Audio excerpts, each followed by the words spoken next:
Good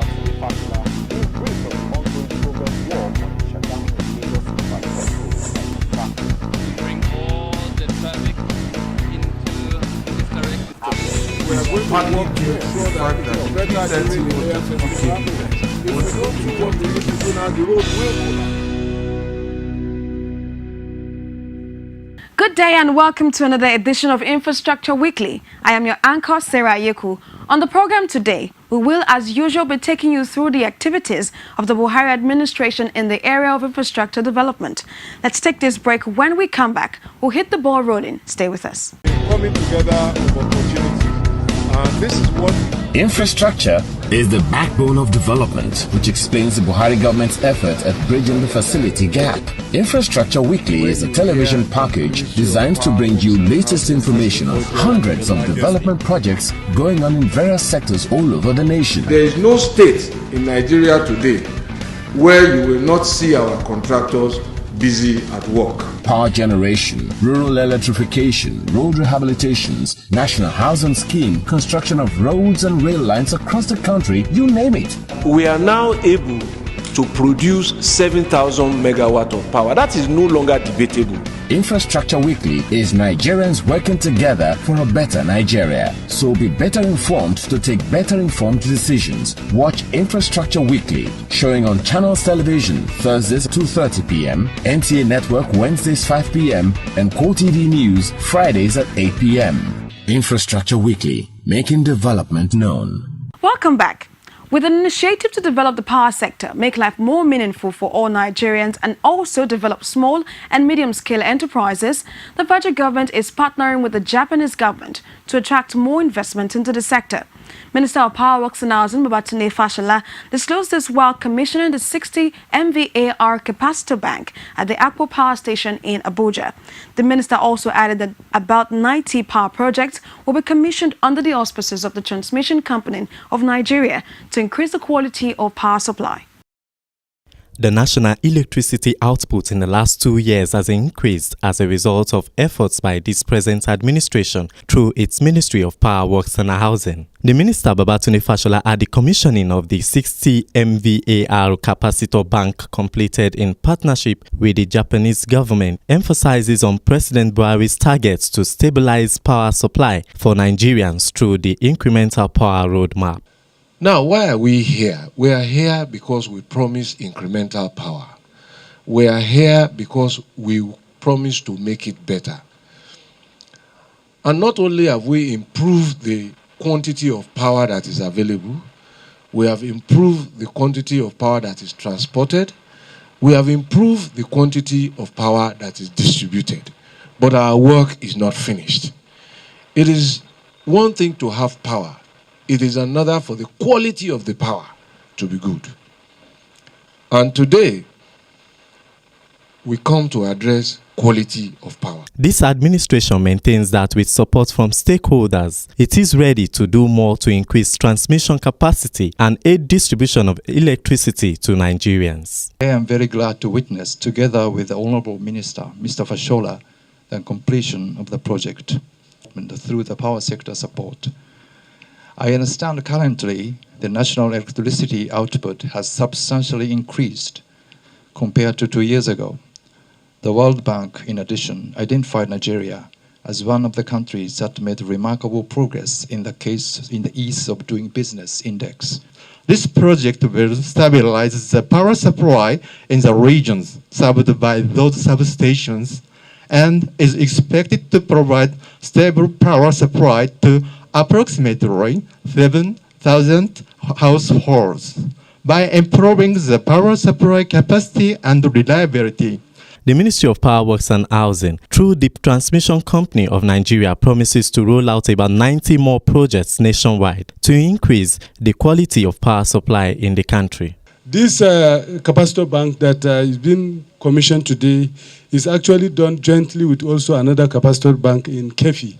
The Kefi one is 25 megabar and one in Abuja is 60 megabar. It's also part of wider collaboration that we are doing with JICA. Under that collaboration, they are also doing support to us, which we are upgrading Apapa substation from 90 megawatt to 160 megawatt. We are also rehabilitating Akamba, and we are also talking on rehabilitating Isolu, Ojo, and Ikeja West. This is part of the expansion of not only the transmission service capacity, but the transmission service quality. There are so many of these projects going on in many parts of the country already. As I told you, the Kefi one will finish in June. There is another transmission expansion and quality improvement in Lagos. In total, this year alone, we will hand over at least 90 nationwide. The completed power capacitor banks at Apo and Kefi substations will improve the voltage of power supply in different states as well as boost economic activities across Nigeria.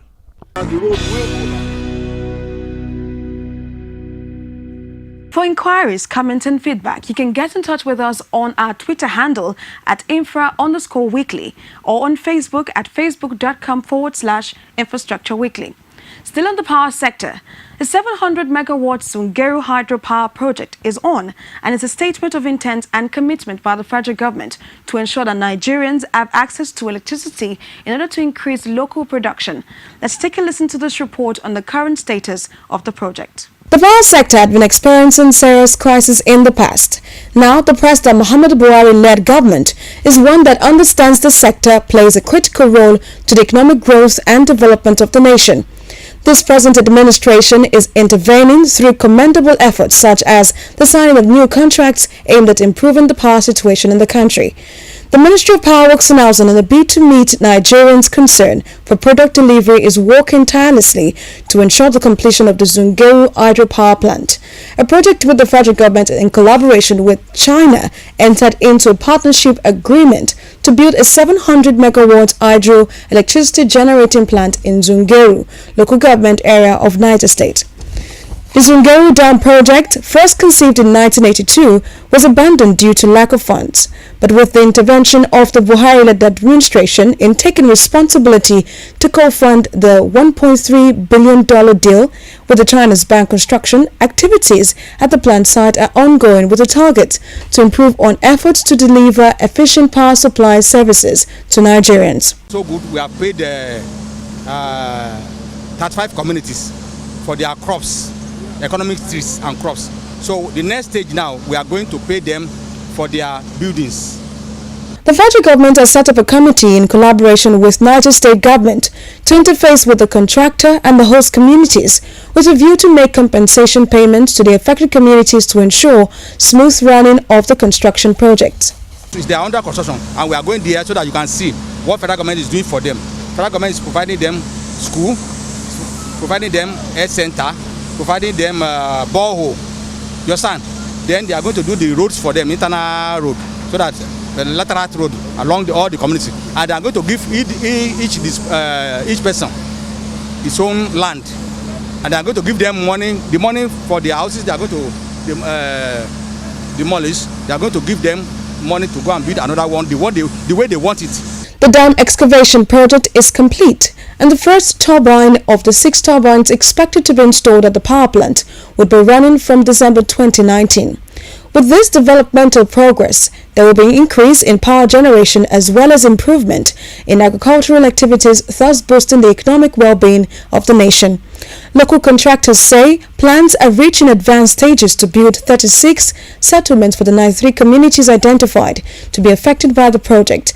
And with the intervention of the federal government through the Ministry of Power Works and Housing, the inhabitants of these communities currently have access to the healthcare facilities, while students are offered books to facilitate their educational careers. This project is going to be power, agriculture, and also agriculture, that is irrigation as well. So after this, when impoundment is done, when the water is gathered and everything, agricultural activities would really, it will boost agricultural activities within this area. And as you know, it will boost the per capita income of the communities as well. As the Minister of Power Works and Housing, Babatunde Fashola, is optimistic that there is hope for the 3 sections of power, including generation, transmission and distribution. The completion of the Zungeru hydropower project will not only add 700 megawatts to the national grid, it would place Nigeria in a transformation stage in terms of power generation capacity, thereby boosting economic activities and creating millions of jobs across the nation.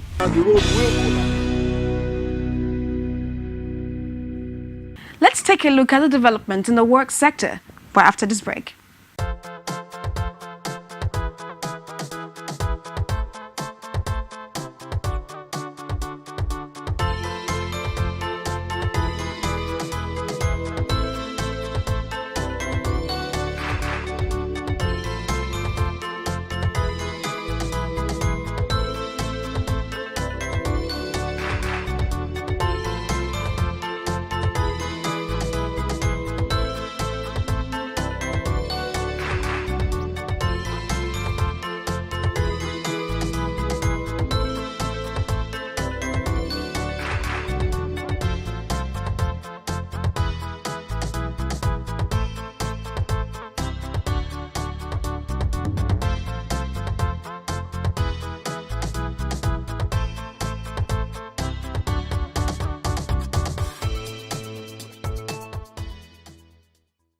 Welcome back. If you're just joining us, the program is Infrastructure Weekly, where we x-ray the infrastructure development agenda of the Buhari administration for national development. In the road sector, the federal government has identified some roads as strategic for national development. One of such roads is the Shagamu, Ijebu-Ode, Ajibandele or Benin Road, which connects the southwest, south-south, and the southeast together. The road was constructed in the 70s by the Dumez Construction Company Limited, but over time, the poor maintenance culture of Nigerians has led to its state of disrepair. But now, the 225.308 kilometers long road is undergoing massive reconstruction as a result of the determination of the present administration to complete its repair, which had been a start and stop affair since 2003. The road is now in its fourth phase after the reconstruction of the phase 1, 2 and 3. The fourth phase is 98.4 kilometers long between Ajibandele and Ijebu-Ode. A drive through the Benin-Ore road used to be a pleasant experience for users of the road, but over time, the 225-kilometer stretch of road became a nightmare to travel on. The stories of users' experience were the stuff of legends.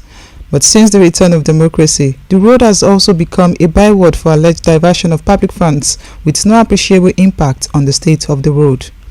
The situation was so bad that the former Minister of Works reportedly cried on a visit to see the state of things firsthand. But today, after several false starts, the road is seeing the attention it deserved with the reconstruction and rehabilitation now in its fourth phase. The phase section will be reconstructed and the stable section will be overlaid with the asphalt. And the kind of structure that we are using is different from the former structure design that they used in the initial stage of this road. The reconstruction means that we are going to reconstruct the phase section. We cut the road to almost 0.7 meter down. Then you build it up with a boulder. Then we lay a macadam. The project, according to the official of the ministry, will be completed within the 3 years after its initial failure to take off due to non-funding when it was initially awarded in 2014. The total length of phase 4 is 94.4 kilometers. The project duration is 4 years. The actual work really started when this administration came in, that is 2016. It was awarded 2014, but the real work started in 2016. We are now 18% completion. Don't forget, for comments, inquiries and feedback, you can tweet at us at infra_weekly or on Facebook at facebook.com/infrastructureweekly. For travelers and road users in the eastern part of Nigeria, the Enugu-Onitsha Expressway is of particular interest because of its importance. More so, it serves as a link between the administrative headquarters of the old eastern region of Enugu and the main commercial heartland of Anambra State, such as Onitsha and Nnewi. Reconstruction of the road is now at an advanced stage after years of neglect by successive administration. The Enugu-Onitsha Road Rehabilitation Project was divided into two major contracts, having Amansia, Obunofia, and Induno village with 18 kilometers stretch work on the B part of the road. been handled by Niger Cards Construction, while the remaining 28-kilometer stretch to 9th Mile Ungwo is being handled by RCC Construction, same on the B part of the Enugu-Onitsha Expressway. The contractor handling the Amansia, Obunofia and Diono village, Halik Andre, spoke on the level of work done so far.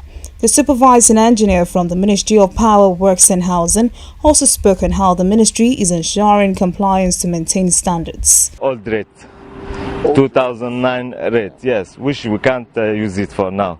But there is some VOP which they call variation of price.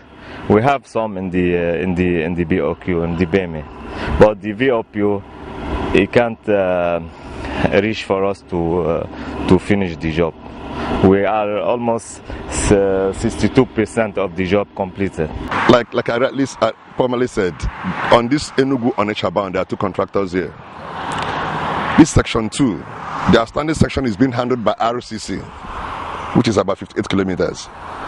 But the one of Niger Cards is 22 kilometers. All things being equal, special grace of God, I believe God, all things being equal, this road will be in use by December, God's grace. So once they are working, putting in documents of which they are getting their payment. Yeah. For the Obunofia in Diono village to 9th Mile Ungwo under the RCC construction firm, says the level of work being carried out by the company is to ensure that the former constant failure of a section of the road is a thing of the past. He added that the scope of work was expanded to Okuzu Umuya in Anambra State. In sincerity, the job has been very, very impressive. The level of work, the quality of work. In fact, we have not experienced any form of delay in the progress of work. There has been progress. So I believe that the government is sincere. The Southeast people should be happy that this government has remembered the Southeast zone, because for over how many years this road was constructed initially, there has not been any form of serious rehabilitation. This is the first time in the history of this road that a government had decided to give full consideration and full rehabilitation of this stretch of road. At the Lokpanta axis of the Enugu Port Harcourt Expressway, the construction firm CGC discloses that the project is less than 10% to completion. So far, we've already finished almost 20 kilometers of the pavement. Yes. So far, without the heavy rain, we can achieve our goal to finish our own Sukuk section. Actually, rainy season we cannot work too much on the pavement. You know, the quality is the top priority for the project, and the rain will spoil the quality of the pavement. So it's during the dry season we'll make a dramatic progress. Yeah. The project has picked up this year. There have been some delays in the past since it was awarded in December 2015.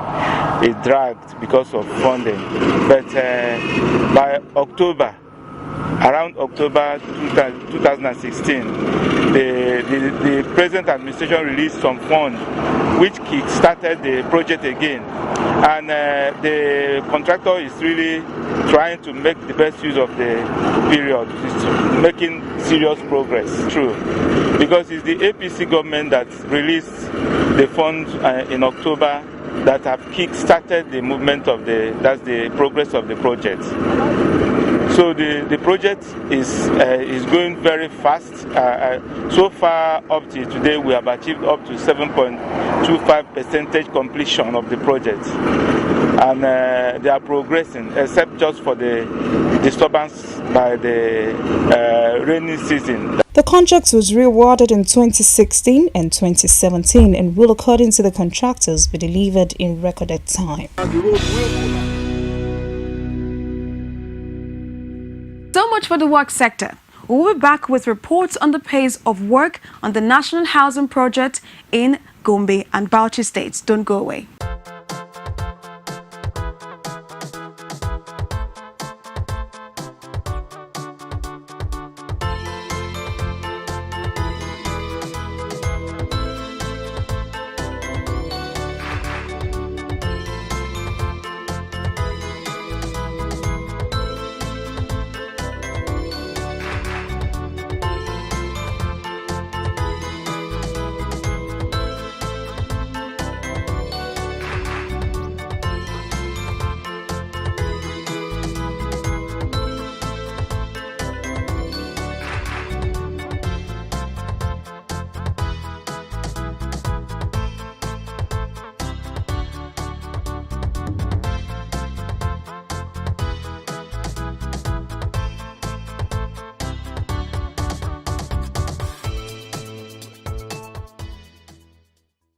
Welcome back.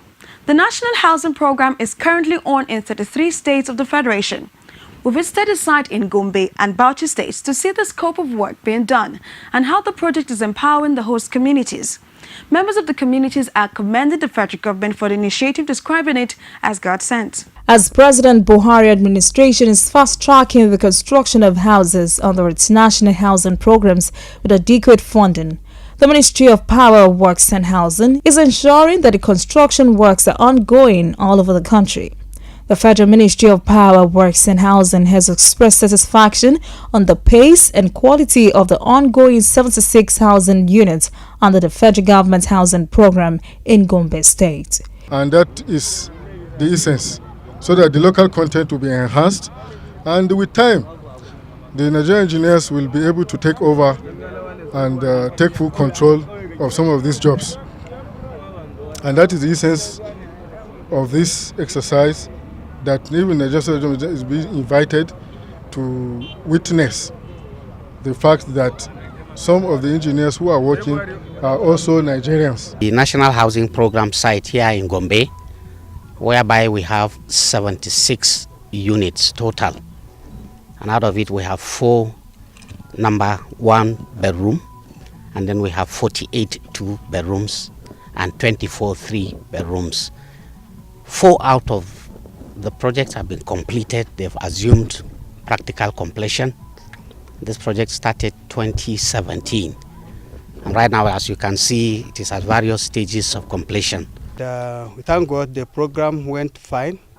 At present, we have about 4 that are practical completed in the 2-bedroom category. We also have 1 that's just about to be practically completed in the 3-bedroom category. We have almost 18 different units that are at finishing levels.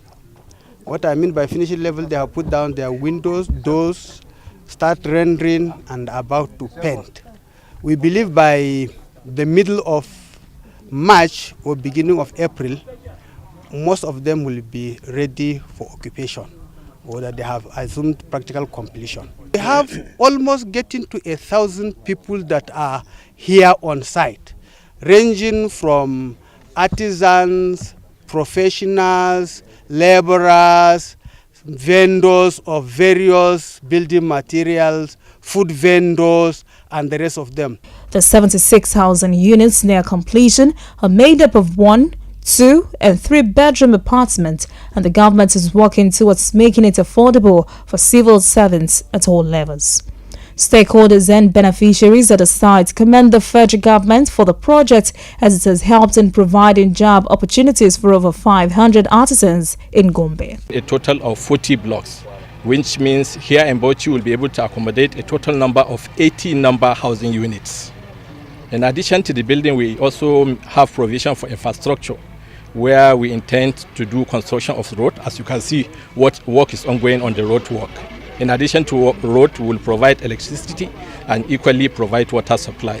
There is no doubt that construction industry is contributing a lot to national growth, to national economy. Because if you consider the number of direct and indirect jobs that this project has created, is beyond something that your imaginations. Because here, like here in Bauchi State, we've employed at least from the beginning of this project to this stage, we've created, I think, nothing less than 1,450 direct and indirect jobs. What I mean by direct and indirect jobs, I mean it starts from the laborers, artisans, non-artisans, suppliers, subcontractors that have engaged in this project. We are here with them because we know what we make here. Because we want the governor to do more than this again for us. Let them not stop like this. Because if there's no work, no business now. If there's work, there is business. And we businesswomen will improve from there. So one improvement from there again, more again. In Bauchi State, the federal government is constructing 40 blocks translating to 80 units of houses. The buildings consist of 1, 2, and 3-bedroom semi-detached bungalows with over 20 local contractors working on the site. The project is creating jobs and boosting economic activities in the state. Almost all the buildings have been roofed, and as a completion stages as stakeholders share their experiences.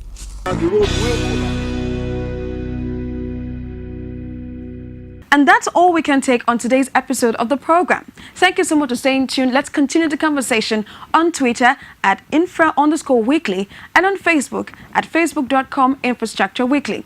We can truly take our country to the next level by being law-abiding citizens, taking ownership of all public utilities by protecting them from vandalism, and lastly, by paying your tax. Don't forget, Nigeria is a great nation. Thank you so much for watching. I am Sarah Yeku. Bye for now. Bring